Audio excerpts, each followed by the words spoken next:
Subscribe now and press the bell icon. Don't miss an update. लेकिन इस दास को जिस दिन से उपदेश प्राप्त हुआ हमारे गुरुदेव जी यही मंत्र देते थे। और ये तो बाद में आवश्यकता पड़ी जब मुझे आदेश हुआ नाम दान करने का और सत्संग करने का, तब दास ने देखा भी यूं तो कोई नहीं मानेगा, अपने अपने मनमुखी कोई कुछ नाम देता है, कोई कुछ नाम देता है। संतों के सत्संग भी सुनने गया जानबूझ करके, देखूं ये क्या कुछ बताते हैं। तो कोई कुछ नाम दे रहा है, कोई कुछ साधना बता रहा है, कोई कैसा ज्ञान दे रहा है। तो फिर मन में बहुत चिंता बनी कि परमात्मा फिर ये आपका नाम सही है, ये तो कोई डाउट नहीं। आपके बच्चे कैसे पहचान सकेंगे कि ये मार्ग ठीक है ये गलत है। सन 2000 के अंदर परमात्मा ने एक ऐसी प्रेरणा की, 2001 में, कि वेद मेरा भेद है। ये वाणी अपने आप मन में उच्चारित हुई और मैं ना वेदन के माही और जौन वेद से मैं मिलूं ये वेद जानते नहीं। वेदों को पढ़ना तो दास ने कठिन समझा। पहले श्रीमद् भगवत गीता जो हिंदी में अनुवादित थी, सोचा कि इसको देखता हूँ कहीं थोड़ा बहुत मिल जाए परमात्मा की महिमा इसमें, तो पूरा हिंदू समाज तो मान ही जाएगा। जब देखने लगा दास ने देखा रो तेरे की ये तो सारा माल भरा पड़ा है, पर इन अज्ञानियों ने अज्ञान कर रखा है इसका। गीता ज्ञानदाता कहता है वो पूर्ण परमात्मा तो कोई और है, उसी की कृपा से ही परम शांति होगी। और अपने विषय में कहता मैं तो नासवान हूँ, मेरी जन्म मृत्यु होती है, तेरी भी होगी, परम शांति नहीं हो सकती। यहाँ मेरे पास रहेगा तो युद्ध भी करना ही पड़ेगा। बस यूँ सोचो दास के उमंग और खुशी का कोई ठिकाना नहीं रहा। उठा ली कलम पेन, लगा नए सिरे से अनुवाद करना। इन अज्ञानियों ने अनुत्तम का अर्थ भी अति उत्तम कर रखा है, बैड का अर्थ गुड लिख रहे। फूटे बाग हमारे ऐसे गुरु मिले। फिर ये गहरी नजर गीता बना के आप जी के समक्ष प्रवेश की, प्रकट की, जो आपके कर कमलों में उपलब्ध है। अब इस ज्ञान को दास के द्वारा अनुवादित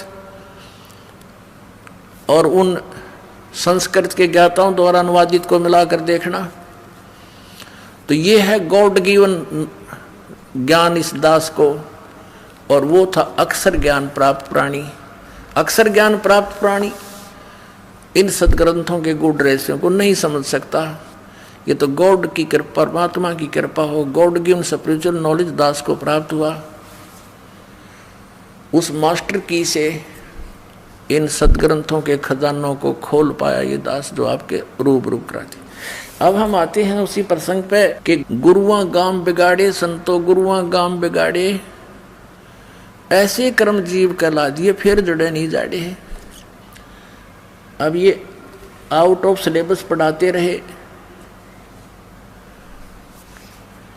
इस विश्व में यदि अकॉर्डिंग टू सिलेबस स्टडी है, आध्यात्मिक ये ज्ञान अगर है, तो सतलोक आश्रम बरवाला, जिला हिसार हरियाणा, भारत में है, इस विश्व में नहीं है।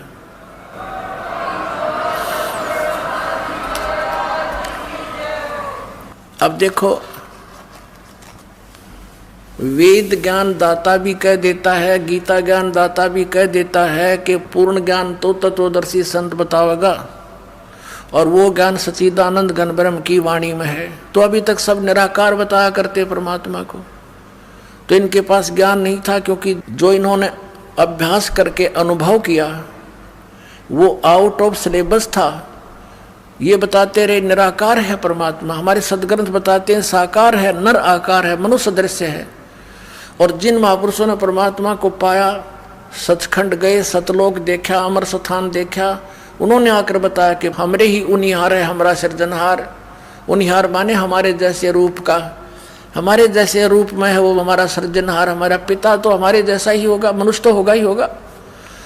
तो ऐसे ही उन्होंने आंखों देखा, बताया कि सतलोक में, सचखंड में, नानक साहब जी कहते हैं सचखंड की साखी में कि उस प्रकाश के अंदर, यानी सौ प्रकाशित है सतलोक, उस प्रकाश में कहते हैं एक तख्त पर निरंकार बैठा है, उसका भी प्रकाश ही प्रकाश है। तो निराकार कैसे हुआ? वो साकार है। फिर धानक रूप रहा करतार 24 नंबर पृष्ठ पर ग्रंथ साहिब के श्री नानक साहिब जी के मेले पहले की वाणी। फाई सूरत मुलुक की वेश, सूरत माने साकार, फाई सूरत मुलुक की वेश, ए ठगवाड़ा ठगी देश खरासियाना बहुता बार, ये धानक रूप रहा करतार।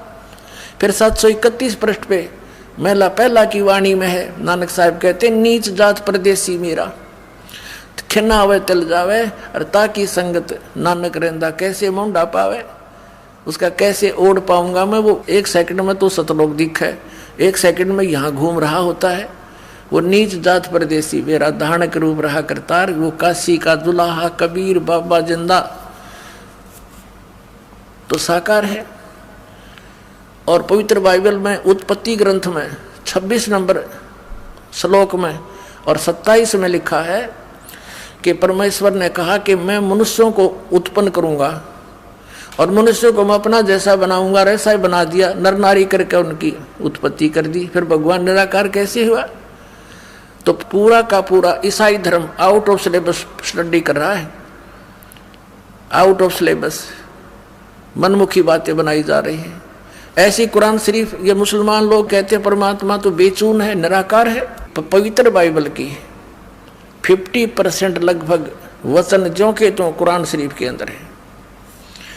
अब जैसे पवित्र बाइबल की उत्पत्ति ग्रंथ में लिखा है कि परमात्मा ने 6 दिन में सृष्टि रची, 7वां दिन विश्राम किया, वो है परमात्मा पूर्ण ब्रह्म। तो ऐसे ही कुरान शरीफ के अंदर सूरत फुरकानी 25 आयत नंबर 52 से 59 में स्पष्ट किया हुआ है कि वो कबीर नामक परमात्मा है। और उस कुरान शरीफ का ज्ञान देने वाला अल्लाह, जिसको मुसलमान भाई अपना अल्लाह मानते हैं, कि उस अल्लाह ने हजरत मोहम्मद को ज्ञान दिया, चाहे उसने थोरो जबराइल फरिश्ते के दिया, चाहे उनको वह भेज कर दिया, या स्वयं आकाशवाणी करके दिया, उस निराकार ने दिया, उस परमात्मा ने वो ज्ञान दिया कुरान शरीफ का, और वो लिपिबद्ध किया गया। तो कुरान शरीफ के ज्ञान का ज्ञानदाता हजरत मोहम्मद को कह रहा है कि तू, मैं जो कह रहा हूं इन बातों पर विश्वास कर। ये काफिर तो कबीर को अल्लाह नहीं मानते, और तू इनके साथ संघर्ष कर, लड़ना नहीं, जिहाद का अर्थ लड़ाई नहीं, संघर्ष कर, इनकी बातों में मत आना। और ये परमात्मा वही है जिसने सारे ब्रह्मांडों की रचना की, पृथ्वी के अंदर भी मीठा और खारा जल भर रखा, इसी सब जीवों को उत्पन्न किया, को बहू बेटी बना रखा। और वो परमात्मा, वो कबीर अल्लाह अपने भक्तों के गुनाहों को भी माफ कर देता, वो खूब जानता है, बाखबर है। और वो कबीर नामक परमात्मा है जिसने 6 दिन में सृष्टि रची, 7वें दिन तख्त पर जा विराजा। उसकी खबर किसी बाखबर से पूछो, यानी इससे सिद्ध हुआ कि तख्त पर जा बैठा तो साकार भगवान हुआ। और फिर इससे ये भी सिद्ध हो गया कि जो अल्लाह कुरान शरीफ का ज्ञान दे रहा है, वो खुद कह रहा है कि उससे मैं अपरिचित हूँ, उसको तो बाखबर यानी तत्वदर्शी संत बताएंगे, उनसे पूछो। तो इससे 2 बातें सिद्ध होगी। एक तो वहाँ आउट ऑफ सिलेबस स्टडी ये है कि वो निराकार बतावें और उनके सदग्रंथ साकार बतावें। दूसरा ये कंसेप्ट क्लियर हो गया कि जो वो ज्ञान पढ़ रहे हैं कुरान का, तो उसमें वो इनकम्प्लीट नॉलेज है। ऐसे ही श्रीमद् भगवत गीता अध्याय नंबर 4 के श्लोक 34 में कहा कि उस तत्व ज्ञान को जो चौथे अध्याय के 32वें श्लोक में जिसके बारे में बताया है कि वो सच्चिदानंद घन ब्रह्म परमेश्वर ने स्वयं आकर बोला है कबीर साहब ने, वो है तत्व ज्ञान, वो कबीर वाणी में लिखा है। उस ज्ञान को तू तत्वदर्शी संतों के पास जाकर समझ, और वही बताएंगे। इससे सिद्ध है कि गीता ज्ञानदाता भी अपरिचित है पूर्ण ज्ञान से, और गीता जी का ज्ञान भी इनकम्प्लीट है। ऐसे ही वेदों का ज्ञान भी इनकम्प्लीट है, क्योंकि यजुर्वेद अध्याय नंबर 40 के श्लोक 10 से लेकर 13 में वेद ज्ञानदाता कहता है कि कोई तो परमात्मा को जन्म लेने वाला, उत्पन्न होने वाला कहता है, कोई कहता वो जन्म नहीं लेता, निराकार बताते हैं। उसका सही ज्ञान तो धीराणाम यानी तत्वदर्शी ज्ञानी आत्मा बताओगे, तत्वदर्शी संत बताओगे, उनसे सुनो। तो इन सभी ग्रंथों में इनकम्प्लीट नॉलेज है, और कंप्लीट नॉलेज सच्चिदानंद घन ब्रह्म की वाणी में है। और फिर जो भी नॉलेज उसमें है, जैसा भी उन ग्रंथों में है, उससे भी अपरिचित हैं ये। जैसे कुरान शरीफ कहती है कि 6 दिन में सृष्टि रच के 7वें दिन तख्त पर जा बैठा, फिर निराकार कैसे हुआ, बेचून कैसे हुआ। और सारा जो ये ईसाई धर्म क्या कहता है कि गॉड हैज नो फॉर्म, परमात्मा निराकार है। और बाइबल में लिखा है, पवित्र बाइबल में उत्पत्ति ग्रंथ के 26 नंबर श्लोक में और 27 में कि परमात्मा ने मनुष्य को अपने जैसा बनाया और नर नारी करके उनकी उत्पत्ति करती, फिर फॉर्मलेस कैसे हुआ।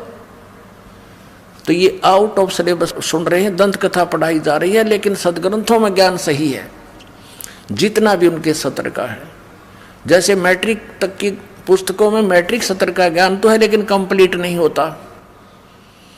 आपके सामने इनकी जड़ दिखा दी आपको, यानी राम को, ये भी आप पे सूख जाएंगे थोड़े दिन में। बुद्धिमान लोग, कोई बालक नहीं आज जिन्हें हेलीकॉप्टर तक बना लिए, इंटरनेट लगा लिए, थोड़ा सा भी ध्यान एक बार इधर जाएगा इस दास के वचनों से। जो मूल उद्देश्य इस जीवन का, या कुछ भी बना लो और 2 वर्ष 3 वर्ष अकाल गिर जावे, ये इंटरनेट धीरे धीरे रह जाएंगे। ये जहाज खड़े खड़े जरेंगे, उन पर कोई बैठनिया नहीं पाओगे, मर जाएगी हाहाकार करके दुनिया। ऐसे गंदे लोग में क्या ढूंढ रहे हैं हम?